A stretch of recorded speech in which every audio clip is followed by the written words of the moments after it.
Hello friends, welcome to my YouTube channel. मैंने अपने previous class में मेनिंजाइटिस के बारे में पढ़ाया था। Now we discuss about pulmonary tuberculosis.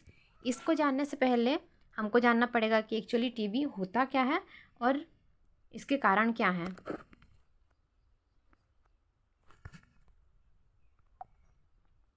Why is it called TB? इसको हम टीबी क्यों बोलते हैं? Any of the infectious diseases of humans और other animals caused by bacteria of the genus mycobacterium. तो ये क्या है? इन्फेक्शस डिजीज है जो कि ह्यूमन और एनिमल को होता है। किसके द्वारा? बैक्टीरिया के द्वारा, जो कि बैक्टीरिया का नाम है माइकोबैक्टीरियम। ट्यूबरकुलोसिस बोलते हैं हम। From the Latin tuberculum, small swelling, the diminutive form of tuber lump. From Latin, tuberculum एक लैटिन शब्द है जिसका मीनिंग होता है स्मॉल स्वेलिंग, मतलब छोटा स्वेलिंग हो जाना। The diminutive form of tuber, tuber का एक डिविनेटिव फॉर्म है। डिविनेटिव मतलब स्मॉल, छोटा सा फॉर्म क्या है? लम्प। लम्प मतलब उसमें गांठ बन जाना, जो कि वहाँ पर हार्ड हो जाता है, स्वेलिंग हो जाता है, उसी को बोलते हैं lump. Tuberculosis has existed in humans since antiquity. Tuberculosis माना जाता है कि ह्यूमन्स में सिंस एंटीक्विटी मतलब लॉन्ग टाइम एगो जो एग्जिस्ट करते आ रहा है। It is believe to have originated with the fast domestication of cattle. इसको बिलीव किया जाता है कि जो पहले पालतू रखते थे घर में, कुछ भी हो गया, कुत्ता हो गया या फिर गाय बछड़े जो रखते थे पहले, उसी से ये ओरिजिनेटेड हुआ है। अब हम देखेंगे what is the difference between TB and pulmonary TB. TB और पल्मोनरी टीबी क्या एक है या फिर अलग अलग है, वो हम जानेंगे। Tuberculosis TB is an infectious disease that typically affects the lungs, तो it can also involve other body parts. तो इसमें क्या बोल रहा है? ट्यूबरकुलोसिस एक क्या है? टीबी इन्फेक्शियस डिजीज है। एक क्या है? इन्फेक्शियस डिजीज है जो कि एयरबोर्न के द्वारा ट्रांसमिट हो सकता है। That typically affects the lungs, जो कि टिपिकली किसको इफेक्ट करता है? लंग्स को। इसमें क्या होगा? दूसरे बॉडी पार्ट को भी ये ट्रांसफ़र हो सकता है। When it effects the lungs it's called pulmonary TB. अगर सिर्फ ये लंग्स को इफेक्ट करता है तो इसको हम क्या बोलेंगे? Pulmonary TB. TB outside the of the lung is called extra pulmonary TB. TB अगर लंग्स को छोड़कर दूसरे ऑर्गन्स में अगर ट्रांसमिट होता है, स्प्रेड होता है, तो उसको हम क्या बोलेंगे?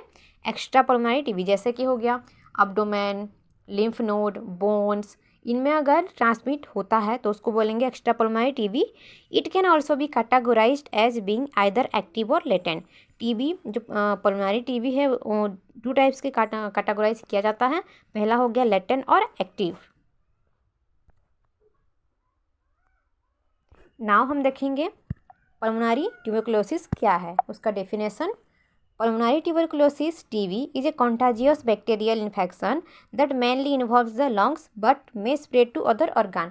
Pulmonary tuberculosis जिसको बोलते हैं हम शॉर्ट फॉर्म में टीबी, वो एक contagious bacterial infection है। contagious मतलब सांघातिक, बहुत ही खतरनाक इन्फेक्शन है, जो कि क्या करता है? मेनली हमारे लंग्स को इफेक्ट करता है। बट अगर ये ज़्यादा सीवियर हो गया तो इसमें क्या होगा? दूसरे ऑर्गन में भी, अदर ऑर्गन में भी स्प्रेड हो सकता है। An infectious bacterial disease characterized by the growth of nodules, tubercles in the tissue, especially the lungs. इसमें क्या होगा? एक इन्फेक्शियस बैक्टीरियल डिजीज है जो कि जिसमें क्या होगा? टिश्यू और हमारे लंग्स में क्या होगा? नोडुल्स ग्रोथ करने लगेंगे। इसका कॉजेस और इटियोलॉजी क्या है, कारण क्या है, क्यों हमको या फिर एक पर्सन को टीबी हो सकता है, किसके द्वारा होता है? फर्स्ट वन देखेंगे हम। Pulmonary tuberculosis is caused by Mycobacterium tuberculosis. Mycobacterium tuberculosis एक बैक्टीरिया है जिसके द्वारा कि क्या होगा? पल्मोनरी ट्यूबरकुलोसिस कॉज हो सकता है, एक मेन कारण होता है ट्यूबरकुलोसिस होने का। By air droplets, air droplets जैसे कि कॉफिंग, स्नीजिंग। कोई भी पर्सन अगर किसी को भी हुआ होगा टीबी, तो अगर कॉफिंग कर रहा है, स्नीजिंग कर रहा है, तो उससे तरह क्या होगा? उसके आसपास के लोगों को भी ड्रॉपलेट्स के द्वारा उसको दूसरे को हो सकता है। By close contact with infected person, जैसे कि मैंने अभी कहा, अगर हम इन्फेक्टेड पर्सन के क्लोज कॉन्टैक्ट में आते हैं तो हो सकता है। रिस्क फैक्टर्स क्या क्या हैं हम देखेंगे अभी। रिस्क फैक्टर यानी किस किस को ज़्यादा डर रहता है टीबी होने का। माल न्यूट्रिशन यानी न्यूट्रिशन के अभाव में जल्दी हो सकता है। एक्सेसिव अल्कोहल एडिक्शन, अगर कोई भी व्यक्ति पर्सन अगर ज़्यादा अल्कोहल कंज्यूम करता है तो उसको हो सकते हैं। इम्यून सप्रेसिव क्लाइंट्स, ऐसे लोग जिनका इम्यून सप्रेस्ड है, यानी कि उनका इम्यून सिस्टम लो है, उनको जल्दी हो सकता है। Poor health children under 5 age, smoking के द्वारा हो सकता है। ऐसे बच्चे जिनका कि एज 5 ईयर से नीचे है, पोर हेल्थ से भी हो सकता है। स्टेजेस ऑफ ट्यूबरकुलोसिस के स्टेजेस कितने हैं, क्या क्या हम देखेंगे अभी। फर्स्ट वन है प्राइमरी स्टेज में क्या होता है देखेंगे। People with week immune system show symptoms 1 to 2 weeks after micro organism enter the body called primary infection. People ऐसे पीपल जिनका कि वीक इम्यून सिस्टम है, उनमें क्या होगा 1 से 2 weeks तक माइक्रो ऑर्गेनिज्म अगर बॉडी में इंटर करता है, करने के बाद उसमें क्या होंगे 1 से 2 weeks तक सिम्टम्स अपियर होते हैं, उसको क्या बोलेंगे हम, प्राइमरी इन्फेक्शन। 2 नंबर में क्या है लेटेंट स्टेज क्या है देखेंगे। बैक्टीरिया में ऑल्सो भी ऑब्जर्व बाय माइक्रोफेजेस और WBC and such bacteria can persist inside the macrophages and remain dormant for years.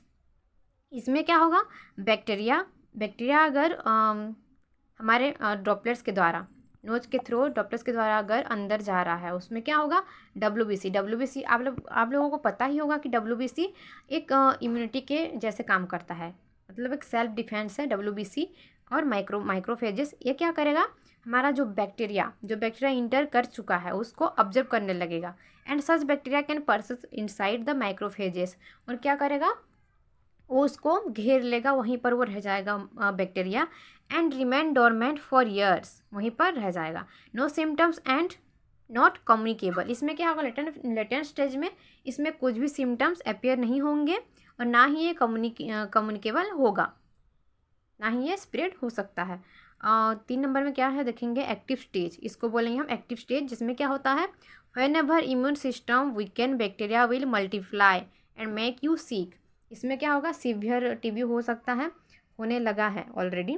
Whenever immune system weaken, जबकि एक पर्सन का इम्यून सिस्टम वीक हो जाता है, बहुत ही वीक हो जाएगा, तो क्या होगा बैक्टीरिया वहाँ पर मल्टीप्लाई होंगे और वो पर्सन को सीक कर सकता है। इसमें क्या होता है so symptoms and communicable. Active stage में सिम्टम्स अपियर होते हैं और ये कम्युनिकेबल भी है। इस स्टेज में जो TB है वो कम्युनिकेबल हो सकता है। अब हम देखेंगे पैथोफिजियोलॉजी के बारे में। अगर माइकोबैक्टीरियम ट्यूबरकुलोसिस बॉडी में इंटर हो चुका है तो क्या क्या फेजेस देखने को मिलेंगे पैथोफिजियोलॉजी उसका क्या क्या होगा। ड्यू टू एनी कॉज, जैसे कि ले लेंगे हम एक ड्रॉपलेट न्यूक्ली, अगर कोई पर्सन स्नीजिंग करता है, ऐसा व्यक्ति जिसे कि TB हुआ होगा, उसके थ्रू अगर दूसरे व्यक्ति में ट्रांसमिट कैसे होता है हम देखेंगे। Bacteria transmit to alveoli deposit and multiply, उससे क्या होता है ईयर ड्रॉप्स के थ्रू हमारे नोज में इंटर करता है और एल्वियोली को इफेक्ट करता है। इसमें क्या होगा डिपॉजिट हो जाएगा एल्वियोली में और उसका मल्टीप्लिकेशन वो स्टार्ट कर देता है।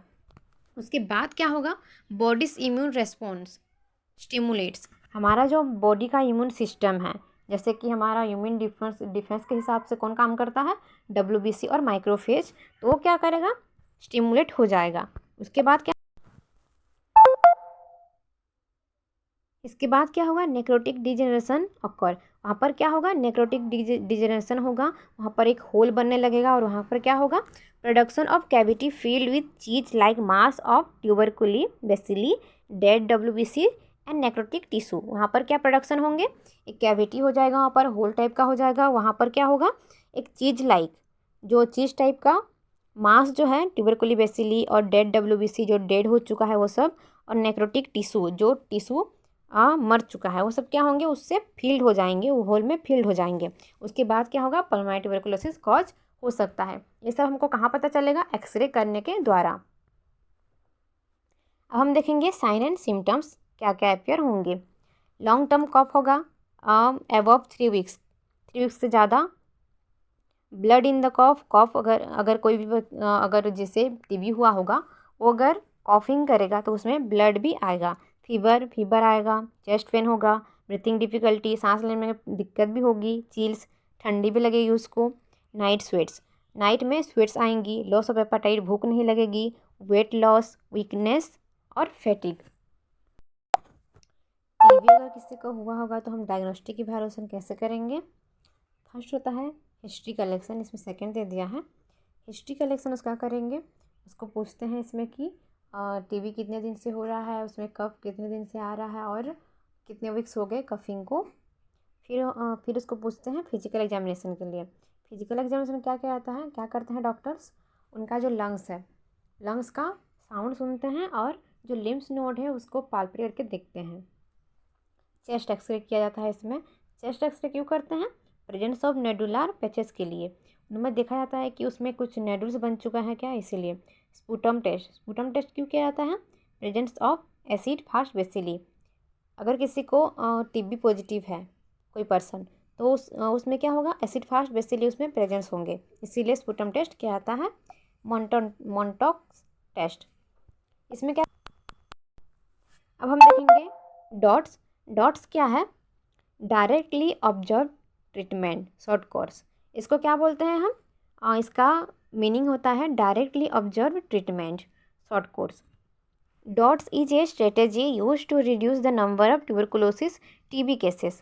तो ये क्या है, डॉट्स एक स्ट्रेटेजी है, स्ट्रेटेजी यानी योजना, एक योजना है जो कि ट्यूबरकुलोसिस केस को रिड्यूस करने के लिए यूज किया जाता है। इन डॉट्स में क्या होता है, health care workers observe patient as they take their medicine, इसमें क्या करते हैं, डॉट्स में हेल्थ केयर वर्कर्स होते हैं जो कि पेशेंट को मेडिकेशन प्रोवाइड करते हैं और उनको ऑब्जर्व में रखा जाता है। इसमें क्या क्या ड्रग्स तो देते हैं, first one isoniazid, rifampicin, pyrazinamide, streptomycin, ये जो 4 ड्रग्स हैं वो डेली 2 मंथ्स के लिए प्रोवाइड करते हैं उन लोगों को, पेशेंट को और पर्सन को। 2 नंबर में आइसोनियाजिड, रिफाम्पिसिन, ये जो 2 ड्रग्स हैं डेली 4 मंथ्स के लिए उनको दिया जाता है। अब देखेंगे हम प्रिवेंशन, टीबी से बचने के लिए हम क्या क्या प्रिवेंशन यूज कर सकते हैं। फर्स्ट वन है वैक्सीनेशन, इसका आप लोगों को पता ही होगा, वैक्सीनेशन आता है BCG जो कि बेसिलस कालमेट-ग्यूरिन, वो हम टीका ले सकते हैं। वेयर मास्क, अगर किसी भी व्यक्ति को टीबी हुआ है उसके क्लोज कॉन्टैक्ट में अगर हम आ रहे हैं तो हम उसको मास्क पहन के कम्युनिकेशन कर सकते हैं उसके साथ। लास्ट वन हाइजीन, हम प्रॉपर हाइजीन मेंटेन करेंगे। Thanks for watching my video. Please अगर पसंद आए तो लाइक शेयर कमेंट्स करें और सब्सक्राइब भी करें। Thank you.